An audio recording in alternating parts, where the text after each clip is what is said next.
Okay, so welcome back, everyone, for another deep dive.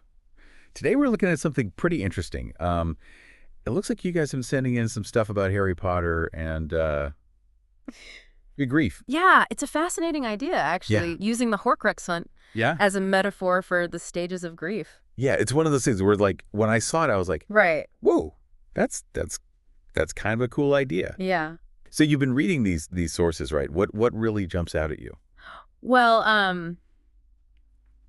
the thing that's really kind of blown my mind is this idea that each Horcrux and the process of destroying it, Yeah. it really can be mapped onto the 5 stages of grief, which is pretty Okay. wild. Yeah, yeah. The sources are all talking about this idea that Voldemort, when he's creating these Horcruxes, he's basically taking a piece of his soul and, Yeah. crapping it, It's like this arrested development, frozen at a moment of trauma or loss. So then Harry, when he's going through and, like, actually destroying Yeah. the Horcruxes, he's not only fighting Voldemort, but also kind of confronting all these different facets of grief. Exactly, yeah. And not just, Voldemort's grief, but also his own. I mean, he's dealing with the loss of his parents, right? But then he's also, engaging with this broader spectrum of human suffering Right. that's, embodied in these Horcruxes. Kind of like each Horcrux is almost like Yeah. a piece of somebody's Yeah. suffering, right? Exactly, yeah. Yeah. It's crystallized in there. Yeah, and you mentioned this in your notes. I thought it was really interesting, this connection with the diary and the whole idea of lost innocence. Can you say more about that? Yeah, for sure. So, think about Ginny, right? Poor Ginny Weasley. She's just pouring her heart out into this diary. She thinks it's harmless, Yeah. But she's actually, giving away pieces of herself, She's becoming super vulnerable to Voldemort's Right. influence. And it's like this chilling parallel, right? It shows how grief, especially when you're a kid, can just make you feel so lost. Yeah. And vulnerable. You're just susceptible to all these negative forces. And then, so Harry stabs the diary Yeah. with the basilisk fang, Yeah. right? Is that like him reclaiming that lost innocence? I think in a way it is. It's like he's severing that connection Mhm. between Ginny and that dark influence. And I think it really mirrors the whole process of confronting and overcoming a traumatic experience, something that's stolen a part of you.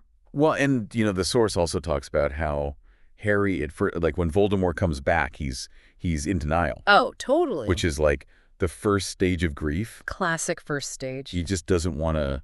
He wants to believe. He wants to believe it's over. Yeah. Yeah, he wants to believe that the nightmare's really, truly gone.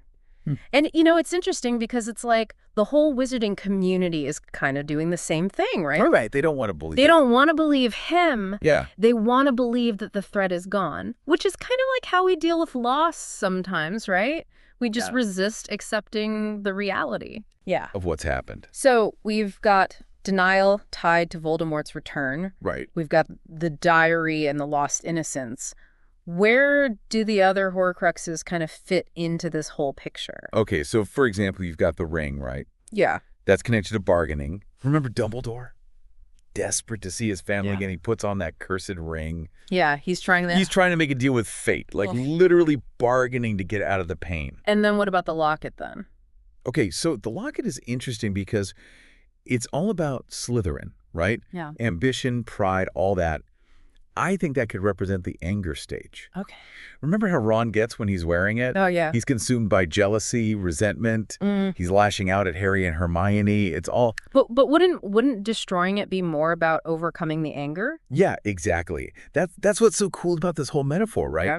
Like, the process of finding and destroying each Horcrux becomes symbolic of actually working through each stage of grief. But Ron, when he finally takes the locket from Harry and destroys it, he's basically conquering his own anger. That's a really cool way to look at it. Yeah. So then where does depression fit into this? Right, the feeling of just complete despair. Well, the source talks about Helga Hufflepuff's cup. Okay. I think that's the depression stage. Think about when they find it in Gringotts, right? Yeah. It's all this heavy treasure. The goblins are greedy. They feel trapped, hopeless. Yeah. It's like that heavy sinking feeling of depression. So then the last one, Nagini, Voldemort's snake, would that be acceptance?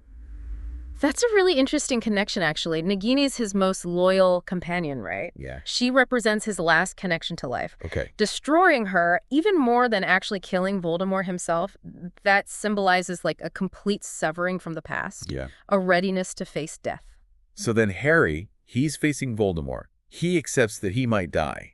That's the acceptance part. Gently, yeah. Wow. This whole theory is pretty, it's pretty amazing, actually. It really shows you that even in this fantastical world, the core of the story is still human. Yeah. These experiences, like loss and grief and resilience, It's not just... they're central to the narrative. It's not just about defeating evil. It's about figuring out human emotion. It kind of gives us like a framework for thinking about how we go through grief, too. Right. Like, it reminds us that it's a process, there's ups and downs, Totally. but healing is possible. It is, yeah. So this is something for everyone to think about. Yeah. What object would you choose to symbolize a personal loss? Ooh, that's a good one. Let us know.